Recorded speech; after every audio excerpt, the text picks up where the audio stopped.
Egia esan saio polita izan da, jendea etorri da, aretoak itxura polita hartu du, ondo ibili dira eta pozik egia esan saioarekin eta orain hurrengo astera begira ja txapelketako azken saioak ditugulako. Publikoa adi egon da, txaloa jo du, momentu batzuetan berotu da ere, uste dut eskualdeko jente mordoska bat etorri dela, bertsolarietako bat ingurukoa zen eta uste dut saioak eman duela, eman behar zuen. Eta gaurko txapeldunen agurrera asisten zaituet, ondo bizi eta hurrengo saioetara arte.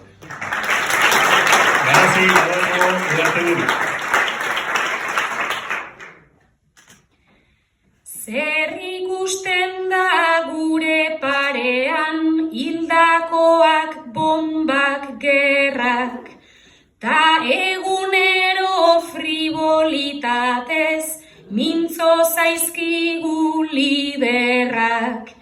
Bizigu artean etxe jabeak, bizi ezinik maizterrak.